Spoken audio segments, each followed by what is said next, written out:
ಜೋತ್ ಬೀಳ್ಬೇಡಿ ಮತ್ತೆ ಮತ್ತೆ ಬರ್ಬೋದಿತ್ತಲ್ಲ. ಇದ್ರ ಮಧ್ಯೆ ಸೊ ಹಲವಾರು ಕಡೆ ಕ್ಷೇತ್ರಗಳಲ್ಲಿ ನೀವು ಒಂದ್ಸಲ ಗಮನಿಸಬೇಕು. ಕೇರಳ ಚುನಾವಣೆಯಲ್ಲಿ UDF ನ ಕೆಲವೊಂದು ವೀಕ್ ಕ್ಯಾಂಡಿಡೇಟ್ಗಳನ್ನ ಹಾಕಿ ಅಂದ್ರೆ ಟ್ರಿಬಲ್ ಡಿಜಿಟಲ್ ಸೋತ್ರ ಅಂತ ಏನು ಸಾಧ್ಯತೆ ಐತೆ ನೀವು ಚೆಕ್ ಮಾಡ್ಬೋದು.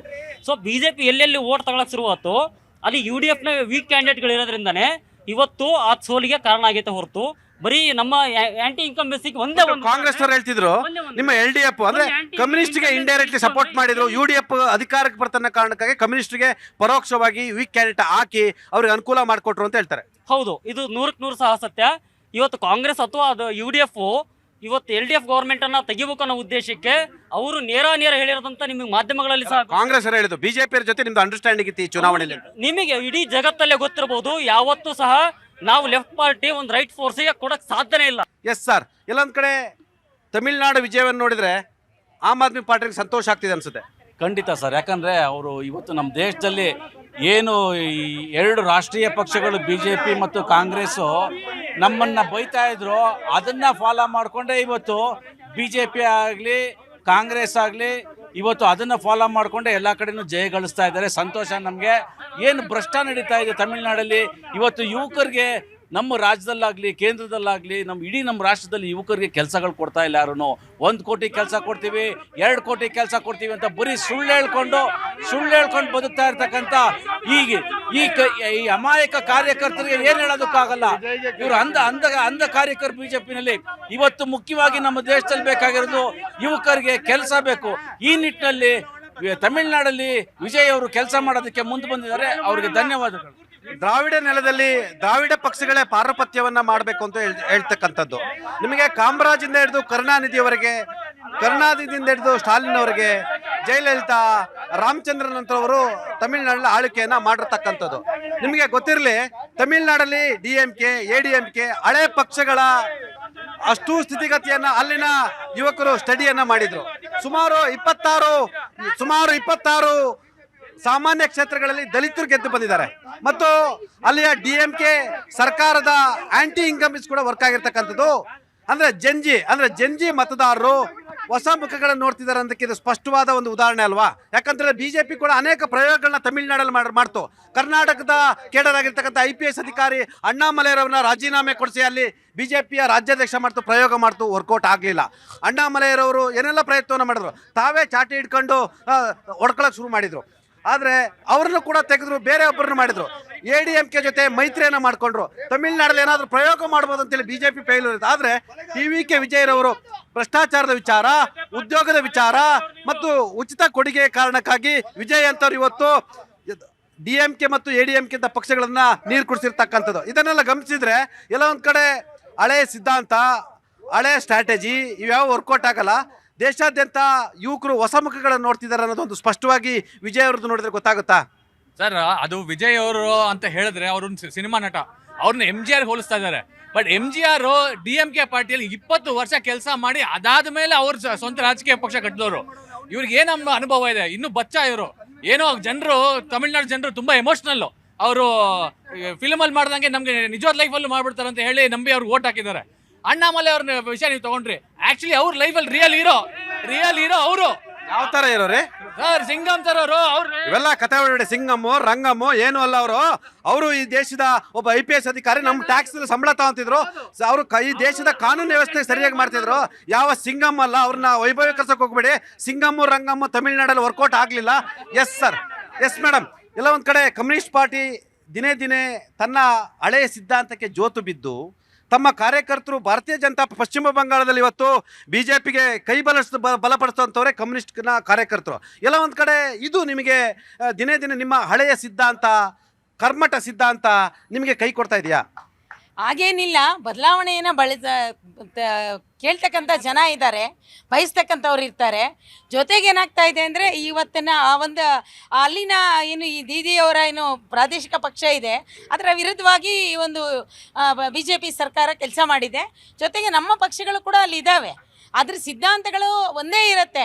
ಒಂದಲ್ಲ ಒಂದು ದಿವಸ ಆ ಸಿದ್ಧಾಂತಗಳಿಗೆ ಬೀಳಬೇಕಾಗತ್ತೆ. ಮತ್ತು ಈ ಕಾರ್ಮಿಕರ, ಮಹಿಳೆಯರ ಪರ ಕೆಲಸ ಮಾಡ್ತಕ್ಕಂಥ ಈ ಪಕ್ಷವನ್ನು ಮುಂದೆ ಈ ಒಂದು ಯುವಕ ಶಕ್ತಿ ಕೈ ಹಿಡಿಯುತ್ತೆ ಅಂತ ನಾವು ಹೇಳ್ತೀವಿ. ಎಲ್ಲ ಒಂದು ಕಡೆ ಅಸ್ಸಾಮಲ್ಲಿ 3ನೇ ಬಾರಿ ಕೂಡ ಬಿಜೆಪಿ ಬಂದಿರತಕ್ಕಂಥದ್ದು. ಹಿಮಂತ್ ಬಿಸ್ವಾಸ್ ಕಾರಣಕ್ಕಾಗಿ ಈಶಾನ್ಯ ರಾಜ್ಯದ 7 ರಾಜ್ಯಗಳನ್ನು ಕಾಂಗ್ರೆಸ್ ಇವತ್ತು ಕಳೆದುಕೊಂಡಿದ್ದೀರಾ. ಎಲ್ಲೊಂದು ಕಡೆ ಅಸ್ಸಾಮಲ್ಲಿ ಕರ್ನಾಟಕದಿಂದ ಡಿ ಕೆ ಶಿವಕುಮಾರ್ ಹೋದ್ರು, ನೀವು ಹೇಳಿದ್ರಿ ನಮ್ಮ ಚುನಾವಣಾ ಚಾಣಕ್ಯರು ಹೋದ್ರು ಗೆಲ್ಲಿಸ್ತಾರೆ ಅಂತ ಹೇಳಿದ್ರಿ, ಆಯ್ತಾ. ಪ್ರಿಯಾಂಕಾ ವಾದ್ರಾ ಅವರು ಹೋದ್ರು ಗೆಲ್ಲಿಸ್ತಾರೆ ಅಂತ ಹೇಳಿದ್ರಿ. ಅಸ್ಸಾಮಲ್ಲೂ ಕೂಡ ಕಾಂಗ್ರೆಸ್ ಪರಿಸ್ಥಿತಿ ಹೀನಾಯ ಆಗಿದೆ. ಅಂದರೆ ಕಾಂಗ್ರೆಸ್ನ ಬಹುತೇಕ ರಾಜ್ಯಗಳಲ್ಲಿ ಜನ ಒಪ್ತಾ ಇಲ್ಲ ಅಂತ ಅರ್ಥನಾ? ಸರ್, ಈಗ ಅಸ್ಸಾಮಲ್ಲಿ ಕಾಂಗ್ರೆಸ್ ಪಕ್ಷ ಹೀನಾಯವಾಗಿದೆ ಅಂತಾರಲ್ಲ, ಅದೇ ತಮಿಳ್ನಾಡಲ್ಲಿ ಬಿಜೆಪಿ ಎಲ್ಲಿದೆ? ಒಂದೇ ಒಂದು ಸೀಟ್ ತಗೊಳಕ್ ಆಗ್ತಿಲ್ಲ. ಈಗ ಜನಾದೇಶವನ್ನ ನಾವು ಗೌರವಿಸ್ತೀವಿ. ನಾವು ಬಿಜೆಪಿ 22 ರಾಜ್ಯಗಳಲ್ಲಿ, ಪಶ್ಚಿಮ ಬಂಗಾಳ ಗೆಲುವು ಸೇರಿದಂತೆ ಪುದುಚೇರಿನೂ ಸೇರಿದಂತೆ 22 ರಾಜ್ಯಗಳಲ್ಲಿ ಈಗ ಬಿಜೆಪಿ ಆಡಳಿತವನ್ನು ನಡೆಸುವಂಥ ಅವಕಾಶ ಇರ್ತಕ್ಕಂಥದ್ದು. ಈ ಸಂದರ್ಭದಲ್ಲಿ ಬಿಜೆಪಿ ಫ್ರಂಟ್ ರನ್ನರು. ನಾನು ನಿಮ್ಮನೆ ಕೇಳ್ತಾ ಇದ್ದೀನಿ, ದಯಮಾಡಿ ನಿಮ್ಮನೆ ಬಗ್ಗೆ ಒಂಚೂರು ಮಾತಾಡಿ ಪ್ಲೀಸ್, ಆಮೇಲೆ ಬಿಜೆಪಿಯವ್ರ ಮನೆ ಬಗ್ಗೆ ಮಾತಾಡಿ. ಆಯ್ತು ಸರ್, 22 ರಾಜ್ಯಗಳಲ್ಲಿ ಅವರು ನೇರ ಮೆಜಾರಿಟಿಯಲ್ಲಿ ಸರ್ಕಾರ ಮಾಡಿದಾರ ಸರ್. 2017ರಲ್ಲಿ ಗೋವಾಲಿ ಏನ್ ಮಾಡಿದ್ರು? ಕಾಂಗ್ರೆಸ್ ಪಕ್ಷಕ್ಕೆ ಮೆಜಾರಿಟಿ ಇತ್ತು, ಸಿಂಗಲ್ ಲಾರ್ಜೆಸ್ಟ್ ಪಾರ್ಟಿ ಕಾಂಗ್ರೆಸ್ ಇತ್ತು. ಹಿಂದಿನ ಬಾಗಿಲಿಂದ ಅಧಿಕಾರ ಪಡೆದವರು ಯಾರು? ಬಿಜೆಪಿಯವರು. ಮಣಿಪುರಲ್ಲಿ 2017ರಲ್ಲಿ ಏನ್ ಮಾಡಿದ್ರು? ಬಿಜೆಪಿಯವರು ಇದನ್ನೇ ಮಾಡಿದ್ರು. 2018ರಲ್ಲಿ ಕಾಂಗ್ರೆಸ್ ಮತ್ತೆ JDS ನಾವು ಮೈತ್ರಿ ಪಕ್ಷವಾಗಿ ಒಂದು ಸರ್ಕಾರವನ್ನು ರಚಿಸಿದಾಗ ಇದೇ ಯಡಿಯೂರಪ್ಪನವರು ಏನಂತಾರೆ, ಕುದುರೆ ವ್ಯಾಪಾರನ ಮಾಡಿ ನಮ್ಮ ಕಾಂಗ್ರೆಸ್ ಶಾಸಕರನ್ನ ಕರೆದೊಯ್ದು ಬಿಜೆಪಿ ಪಕ್ಷ ಹಿಂಬಾಲಿಕೆಯಿಂದ ಅಧಿಕಾರ ಪಡೀತು. ಮತ್ತೆ ಮಹಾರಾಷ್ಟ್ರಲ್ಲಿ ಏನ್ ಮಾಡಿದ್ರು? ಇದನ್ನೇ ಮಾಡಿದ್ದು. ಹರಿಯಾಣಲ್ಲಿ ಏನ್ ಮಾಡಿದ್ರು? ಇದನ್ನ ಈ ತರ ಮಾಡಿ 22 ರಾಜ್ಯನ ನೀವು ಅಧಿಕಾರ ತಗೊಳ್ಳೋದಲ್ಲ ಸರ್. ಒಂದು ಪ್ರಜಾಪ್ರಭುತ್ವದಲ್ಲಿ ಒಬ್ಬ ಮತದಾರನಿಗೆ ವೋಟ್ ಹಾಕುವಂತ ಹಕ್ಕಿರುತ್ತೆ. ಆ ಹಕ್ಕನ್ನ ಇವತ್ತು ವಿಜಯ್ ಅವರು ಪಡೆದಿದ್ದಾರೆ. ಇವಾಗ ನಾವು ಒಂದು ರಾಜ್ಯಕ್ಕೆ ಜನಾದೇಶವನ್ನ ನಾವು ಇವತ್ತು ಒಪ್ಕೊಂಡು ಆ ಜನಾದೇಶಕ್ಕೆ ಬೆಂಬಲವನ್ನ ನಾವು ಕೊಡ್ತಾ ಇದೀವಿ ಅಷ್ಟೇ. ಅದು ಬಿಟ್ಟು ಬಿಜೆಪಿ ತರ ಹಿಂಬಾಗಲಿಂದ ಅಧಿಕಾರನ ಪಡಿತಾ ಇಲ್ಲ. ಆ ತರ ಪಡೆಯುವಂತ ಅವಶ್ಯಕತೆನೂ ಇಲ್ಲ. ಈಗ ಅಸ್ಸಾಂ ಕತೆ ಏನಾಯ್ತು ಸರ್? ಆಗ 10 ವರ್ಷಗಳಿಂದ ಅವರೇ ಇದ್ರು, 15 ವರ್ಷದಿಂದ. ಈಗ ಮತ್ತೆ 3ನೇ ಬಾರಿ ಮೇಲೆ ಕಂಪ್ಲೀಟ್ ಮಾಡಿದ 10 ವರ್ಷ. ಅಂದ್ರೆ ನಿಮಗೆ ಅಸ್ಸಾಂ ನಿಮ್ದೇ ಸರ್ಕಾರ ಇದ್ದಿದ್ದು ಹೌದಲ್ವಾ? ನೀವು ಮತ್ತೆ ಗೈನ್ ಆಗ್ಲಿಲ್ಲ. ನಿಮ್ಮ ತರುಣ್ ಗೊಗೊಯ್ ಅಂತವ್ರು ಕೂಡ ಸೋಲ್ತಾರೆ ಸರ್. ಈಗ ಬಿಜೆಪಿಯಲ್ಲಿ ಅವರ ಚುನಾವಣಾ ತಂತ್ರಗಳೇನಿದೆ ಅಂತ ನಿಮ್ಗೆ ಗೊತ್ತು. ನೀವೀಗ ಅಸ್ಸಾಂ ಬಗ್ಗೆ ಕೇಳ್ತಾ ಇದ್ದೀರಾ, ನಾನು ನಿಮ್ಗೆ ಕೇಳ್ತಾ ಇದ್ದೀನಿ, ವೆಸ್ಟ್ ಬೆಂಗಾಲ್ ಅಲ್ಲಿ ಏನಾಯ್ತು ಅಂತ ನಿಮ್ಗೂ ಗೊತ್ತಲ್ವಾ? ಆ ವೆಸ್ಟ್ ಬೆಂಗಾಲ್ ಬಗ್ಗೆ ಯಾರಾದ್ರೂ ಒಂದು ಟಿವಿಲಿ ರಿಪೋರ್ಟ್ ಮಾಡ್ತಾ ಇದ್ದೀರಾ? ಈಗ IAS IPS ಆಫೀಸರ್ಗಳನ್ನ ಟ್ರಾನ್ಸ್ಫರ್ ಮಾಡ್ತಾರೆ. ನಿಮಗೆ ಒಂದೇನಂತಾರೆ, EVM ಮಿಷಿನ್ ನ ಟ್ಯಾಂಪರ್ ಮಾಡುವಂತ ಕೆಲಸಗಳು ಮಾಡ್ತಿದ್ದ ವಿಡಿಯೋಗಳು ಬಂದಿದಾವೆ. ಇದ್ರ ಬಗ್ಗೆ ಯಾರು ಚುನಾವಣಾ ಅಧಿಕಾರಿಗಳು ಏನು ಮಾತಾಡಲ್ಲ. ಈಗ ವೆಸ್ಟ್ ಬೆಂಗಾಲ್ ಅಲ್ಲಿ ಆಗಿರುವಂತ ಲೋಪದೋಷಗಳನ್ನ ಇವತ್ತು ದೀದಿ ಮಮತಾ ಬ್ಯಾನರ್ಜಿ ಅವ್ರು ಮಾಡಿರೋದನ್ನೆಲ್ಲ ಸಹಿಸ್ಕೊಂತೀರಾ ನೀವು? ಅವ್ರ ಕಡಿಮೆ ಮಾಡಿದಾರೆ ಅವರು. ಈಗ ಅವ್ರು ಮಾಡಿರೋದು ನಾವು ಸಹಿಸ್ಕೊಳ್ಳಿಲ್ಲ ಸರ್. ಇವತ್ತು ಬಿಜೆಪಿ ಅವ್ರು ಮಾಡ್ತಾ ಇರೋದು ಏನ್ ಸರ್? ಇವತ್ತು 4 ಜನರ ಹತ್ಯೆ ಆಗಿದೆ. ಬಿಜೆಪಿ ಅವರು ಅಧಿಕಾರ ಬಂದ ಒಂದೇ ದಿನದಲ್ಲಿ ಎಲ್ಲಾ ಕಡೆ ಹಿಂಸಾಚಾರ ಆಡಿ 4 ಜನರನ್ನ 12 ಜನರಿಗೆ ಇಂಜುರಿ ಮಾಡಿದ್ದಾರೆ. ಇದಕ್ಕೆ ಬಿಜೆಪಿ ಅವರು ಏನಾದ್ರು ಆನ್ಸರ್ ಮಾಡ್ತಾರಾ? ಮಾಡಲ್ಲ. ಅವ್ರಿಗೆ ಏನು ಅಧಿಕಾರ ಬೇಕು? ಅಧಿಕಾರನ ಹಿಂಸಾಚಾರದಿಂದ ಅದನ್ನ ಮಾಡಿ ಅವ್ರ ಅಧಿಕಾರದಲ್ಲಿ ಉಳಿಬೇಕು ಅನ್ನೋದೇ ಒಂದು ಕೊಟ್ಟು ಅವರಿಗೆ ಪ್ರಜಾಪ್ರಭುತ್ವದಲ್ಲಿ ಯಾವುದೇ ಇದಿಲ್ಲ. ಆಮೇಲೆ ಸಂವಿಧಾನದ ಬಗ್ಗೆ ನೀವು ಅವಾಗ ಒಂದು ಮಾತು ಕೇಳಿದ್ರೆ, ಸಂವಿಧಾನದ ಇದಕ್ಕೆ ಆರ್ಟಿಕಲ್ ಇಲ್ಲ ಅಂತ. ಅವ್ರಿಗೆ ಸಂವಿಧಾನವನ್ನ ಚೇಂಜ್ ಮಾಡಬೇಕು ಅಂತ ಬಂದವರು ಬಿಜೆಪಿ ಅವರು. ಆರ್ಟಿಕಲ್ 164 SR ಬೊಮ್ಮಾಯಿ ಅವ್ರ ಕೇಸಲ್ಲಿ ಕ್ಲಿಯರ್ ಆಗಿ ಸುಪ್ರೀಂ ಕೋರ್ಟ್ ಏನ್ ಹೇಳಿದೆ, floor test has to be done on the house. ಅವತ್ತು ನಿಮಗೆ ಮೆಜಾರಿಟಿ ಪ್ರೂವ್ ಮಾಡ್ಬೇಕಂದ್ರೆ ಅದನ್ನೇ ಮಾಡಬೇಕು. 174 ಆರ್ಟಿಕಲ್ ಮತ್ತೆ 175 ಆರ್ಟಿಕಲ್ ಏನ್ ಹೇಳುತ್ತೆ, ನಿಮಗೆ ಮೆಜಾರಿಟಿ ಪ್ರೂವ್ ಮಾಡ್ಬೇಕಂದ್ರೆ ನೀವು ಫ್ಲೋರಲ್ಲಿ ಪ್ರೂವ್ ಮಾಡಬೇಕು ಅಂತ. ಇವತ್ತು ಗವರ್ನರ್ ರಾಜೇಂದ್ರ ಅರ್ನೇಕರ್ ಏನ್ ಹೇಳ್ತಿದ್ದಾರೆ, ನನಗೆ ಮೆಜಾರಿಟಿ ಅವರು ಯಾರ್ಯಾರಿದ್ದಾರೆ ಅಂತ ನಿಮ್ಗೆ ಲಿಸ್ಟ್ ಕೊಡಿ ಅಂತ. ಆ ಲಿಸ್ಟ್ ಕೊಡೋ ಅವಶ್ಯಕತೆ ಇಲ್ಲ. ಅವರು 15 ದಿವಸ ಟೈಮ್ ಇರುತ್ತೆ, ಅವರು ಫ್ಲೋರಲ್ಲಿ ಅವ್ರ ಮೆಜಾರಿಟಿ ಪ್ರೂವ್ ಮಾಡಬಹುದು. ಇವತ್ತು ರಾಜಕೀಯವನ್ನ ರಾಜ್ಯಪಾಲರ ಕಚೇರಿಯಲ್ಲಿ ಮಾಡ್ತಾ ಇರೋದು ಇದು ಬಿಜೆಪಿ ಪಕ್ಷ. ಇದಕ್ಕೆ ನೀವು ಆನ್ಸರ್ ಕೇಳಿ. ಅಲ್ಲ, ವಿಜಯ್ ಅವ್ರ ಮೇಲೆ ಏನಕ್ಕೆ ಇಲ್ದಿರ ಪ್ರೀತಿ ಬರ್ತಾ ಇದೆ ಅಂತ ಗೊತ್ತಾಗಿಲ್ಲ. ಮೂಲ ಕಾಂಗ್ರೆಸ್ ಮೂಲ ಕಾಂಗ್ರೆಸ್ ಮೊದಲಿಂದ ನಮ್ ಜೊತೆಲಿ ಇದಾರೆ ಅಂತಂದ್ರು. ಆದ್ರೆ ಇದೇ DK ಶಿವಕುಮಾರ್ ಸಾಹೇಬ್ರು ಕರ್ನಾಟಕದಲ್ಲಿ ಹೇಳಿದ್ರು, ಏನು ಇವಾಗ ಫಿಲಂ ಆಕ್ಟರ್ಗಳು ಬಂದ ತಕ್ಷಣನೇ ವಿನ್ ಆಗಿ ಹೋಗ್ಬಿಡ್ತಾರ ಮಾಡ್ಬಿಡ್ತಾರ ಅಂತ. ಆದ್ರೆ ಇವಾಗ ಏನಕ್ಕೆ ಇಷ್ಟೊಂದು ಪ್ರೀತಿ ಬಂದಿದೆ DK ಶಿವಕುಮಾರ್ ಅವರು? ಡಿಸಿಷನ್ ತಗೊಳ್ಳೋದು DK ಶಿವಕುಮಾರ್ ಅಲ್ಲ, ರಾಹುಲ್ ಗಾಂಧಿ ಅವರು. DK ಶಿವಕುಮಾರ್ ಮೂಲ ಕಾಂಗ್ರೆಸ್ ಅಲ್ಲ ಸರ್, ಕೇಳಿ ಸರ್, ಅವ್ರ ಹೈಕಮಾಂಡ್ DK ಶಿವಕುಮಾರ್ ಹೇಳ್ದಂಗೆ ಕಾಂಗ್ರೆಸ್ ಪಾರ್ಟಿ ಹೈಕಮಾಂಡ್ ಇರುತ್ತೇನ್ರಿ ಸರ್? ಹಂಗಂದ್ರೆ ಅವ್ರು ದೊಡ್ಡ ಲೀಡರ್ ಅಲ್ವಾ ಸರ್? ಇವತ್ತು ಅವ್ರು ಹೇಳ್ತಾ ಇದ್ರು, ನೀವ್ ಕೇಳಿದ್ರಿ ಸಿದ್ಧಾಂತ ಒಪ್ಪುತ್ತಾ ಇಲ್ವಾ ಅಂತ. ಜನ್ಸಿಗಳು ಸಿದ್ಧಾಂತ ಒಪ್ತಾ ಇದಾರ ಇಲ್ವಾ ಅಂತ ಹೇಳಿದ್ರಿ ನೀವು. ಇವತ್ತಿಗೂ ಏನಂತ ಹೇಳಿದ್ರೆ ಬಿಜೆಪಿ ಕಾರ್ಯಕರ್ತರು ಸಿದ್ಧಾಂತದ ಪರವಾಗಿ ಕೆಲಸ ಮಾಡೋದು. ಆದ್ರಿಂದಾನೇ ದೇಶದಲ್ಲಿ ಪ್ರತಿಯೊಂದು ಕಡೆನೂ ಕೂಡ ಬಿಜೆಪಿ ಇರೋದು. ಏನಂತ ಹೇಳಿದ್ರೆ ಎಲ್ಲೋ ಒಂದ್ ಕಡೆ ಯಾವ್ದೋ ಒಂದು ಅಲೆಯಲ್ಲಿ ಫಿಲಂ ಆಕ್ಟರ್ ಅವ್ರು ಏನಂತ ಹೇಳಿದ್ರೆ ಅವರ ಸ್ಟಾರ್ಡಮ್ ಅಲ್ಲಿ ಜನ ಮತದ ಹಾಕಿದ್ದಾರೆ, ಅಲೆ ಫಲೆ ಅನ್ನಂಗಿಲ್ಲ. ಮತ ಹಾಕ್ತಾರೆ, ರೆಸ್ಪೆಕ್ಟ್ ಮಾಡ್ಲೇಬೇಕು ನಾವು. Yes madam. ಅವರು ಬಂಗಾಳದಲ್ಲಿ ಎಲೆಕ್ಷನ್ 15 ವರ್ಷ ಆದ್ಮೇಲೆ ಬಿಜೆಪಿ ಬಂದಿರೋದು. ಅದು ಜನ ಪ್ರಜಾಪ್ರಭುತ್ವದ ಇದು ತೋರಿಸಿದ್ದಾರೆ. ಏನು ರಿಸಲ್ಟ್? ಅದನ್ನ ಇವ್ರು ಒಪ್ಕೊಳಕ್ ರೆಡಿ ಇಲ್ಲ. ವೋಟ್ ಯಾರು ಹಾಕಿದ್ರು? ಅಲ್ಲಿ ಬರೀ ಭ್ರಷ್ಟಾಚಾರ ಮಾಡಿದೀವ್ರು TMC ಕಾಂಗ್ರೆಸ್ ಅವ್ರ ಜೊತೆ. ನಿಮ್ಮ ಕಾಂಗ್ರೆಸ್ ಪಾರ್ಟಿ ಅವರೇ ಹೋಗಿ ವೋಟ್ ಮಾಡಿದಾರ್ರಿ.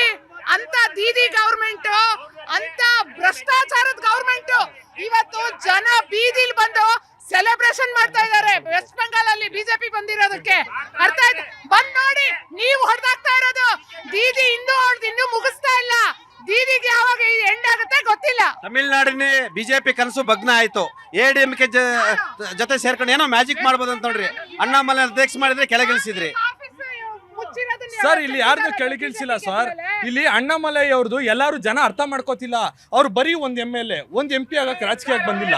ಅವ್ರು ಬಂದಿಲ್ಲ, MLA ಆಗಿಲ್ಲ, MP ಆಗಿಲ್ಲ. ಅವರು ಬರೀ ಒಂದ್ MLA, ಒಂದ್ MP ಆಗಂಗಿದ್ರೆ ಯಾವಾಗ ಆಗ್ಬೋದಾಗಿತ್ತು ಸ್ವಾಮಿ. ಇಲ್ಲಿ ಯಾವಾಗ ಆಗ್ಬೋದಾಗಿತ್ತು. ಅವ್ರಿಗೆ ಯಾವ ವಿಷನ್ ಇಲ್ಲ. ಅವ್ರಿಗೆ ಇನ್ನೂ ರಾಜಕೀಯ ಬೆಳವಣಿಗೆ ತುಂಬಾ ಇದೆ.